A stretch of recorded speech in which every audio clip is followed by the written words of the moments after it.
আসছে মাহফিল চরমনাই, সবাই মিলে চলো যাই। দেখবেন এই স্লোগান বর্তমান মসজিদের সামনে সামনে ব্যানার ফেস্টুনে তারা লিখে রেখেছে। আর সেখানে গিয়ে শুধু ভণ্ডামি আর ভণ্ডামি আর ভণ্ডামি। সেখানে যাওয়ার পরে একজন মুরিদ পীরের দাবি করে, জিকিরের দাবি করে, আল্লাহ তাআলার ইলহামের দাবি করে। দেখবেন যে বাসের মধ্যে উঠবে, জিকির করবে, কাপড় কোন দিকে যাবে কোন দিকে না যাবে এটার তোয়াক্কা তাদের মধ্যে থাকে না। এবং তারা মাজার পূজারি করবে, তাদের যে মাজারগুলো রয়েছে এখানে সেজদা করবে। এই পীর সাহেব ভণ্ড চরমনাইরা যারা কিনা পরের সম্পদ লুটে পুটে খেয়ে বাংলাদেশে তারা সম্পদের পাহাড় করেছে। এই চরমনাই পীর সাহেবরা গণতন্ত্রকে সামনে রেখে, একটা সেরেকি বিষয়কে সামনে রেখে, সমস্ত ক্ষমতার উৎস হলো একমাত্র জনগণ, এই স্লোগানকে সামনে রেখে তারা নির্বাচন করে। তারা মানুষের সামনে এসে বুজুর্গর বেশ ধরে, কিন্তু বুজুর্গ নয়, বরঞ্চ মানুষের সম্পদ লুটে পুটে নিয়ে ওই চরমনাই নামক এক দ্বীপের মধ্যে তারা কি করতেছে? তারা রাজ করতেছে। তারা রেজু এবং ফজু নামে দুই ভাই বাংলাদেশের মানুষের মগজ ধুলাই করে, মানুষের মনের ভিতরে তাদের ভালোবাসা অর্জন করে মানুষকে তারা নিজেদের মতো নাচাচ্ছে।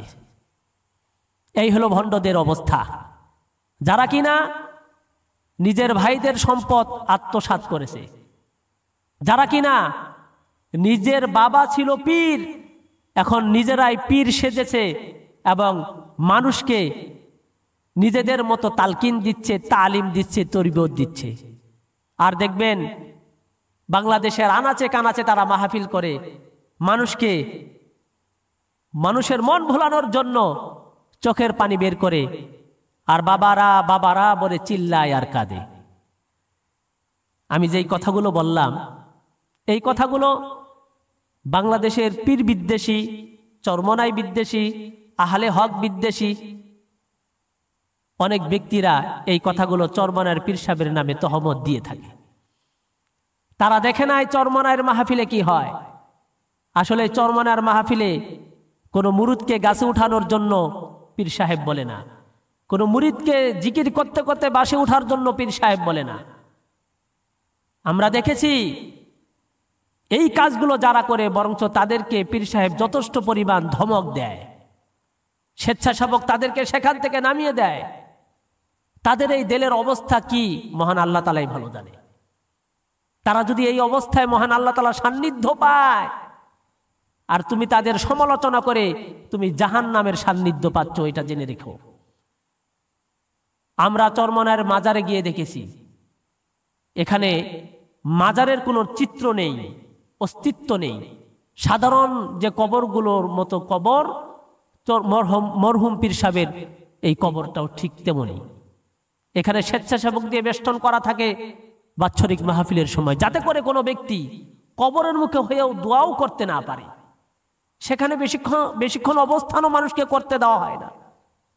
সামান্য কিছুক্ষণ জিয়ারত করার পরে পশ্চিম মুখ হয়ে তাকে দোয়া করতে বলে, কবরের মুখ হয়ে নয়। চরমনাই পীর সাহেব তিনি সাক্ষাৎকারে ভিডিওতে এসে বলেছেন, আমি যদি আমার ভাইদের, আমার এই এলাকার কারো সম্পদ আত্মসাৎ করে থাকি, মহান আল্লাহ তাআলা আমার বিচার করবে।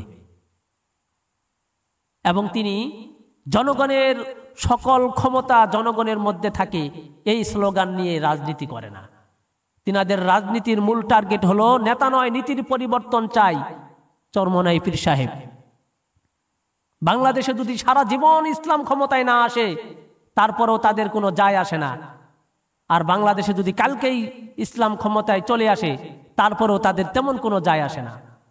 তারা আগেও ইমাম সাহেব, আগেও পীর সাহেব, এবং তারা ক্ষমতা পাওয়ার পরেও ইমাম সাহেব, ক্ষমতা পাওয়ার পরেও পীর সাহেব। যাহা কিছুই করা হয় না কেন, মহান আল্লাহ তাআলাকে রাজি খুশি করার জন্যই করা হয়। চরমনাইতে যাওয়ার পরে অনেক মানুষের পরিবর্তন দেখে অনেক মানুষের গা তো চুলকাবেই। কারণ বাতিলরা তো অনেক সময় দরবেশ শেষেই আসে।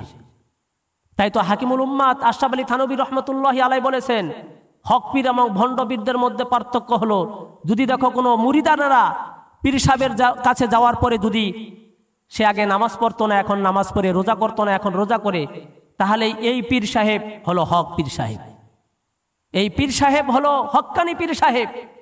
আর যদি দেখো কোনো মুরিদ আগেও নামাজ পড়তো না, পীরের মুরিদ হওয়ার পরেও পড়ে না, আগেও মিথ্যা কথা বলতো, আগেও হারাম খাইতো, পীরের মুরিদ হওয়ার পরেও হারাম খায়, মিথ্যা কথা বলে, তাহলে মনে করতে হবে এই পীর সাহেব ভণ্ড এবং বাতিল।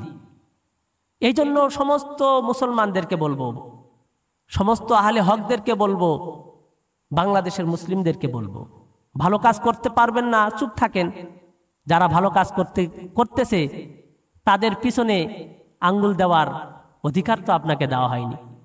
এজন্য আসুন একবার চরমনাইতে যাই, চরমনাইয়ের মাহফিল দেখি, চরমনাইয়ের মাজার দেখি, তারপরেই নিজের সিদ্ধান্ত নেই আসলে এটা হক না বাতিল। তখনই আপনার চোখ থেকে কালো চশমা দূর হবে এবং চরমনাই সম্পর্কে এই সমস্ত ভ্রান্ত আকীদা মতবাদ আপনার মন থেকে দূর হবে বলে আমরা আশা করছি। আল্লাহ তাআলা তৌফিক দান করুক, আমিন। আসসালামু আলাইকুম ওয়া রাহমাতুল্লাহ।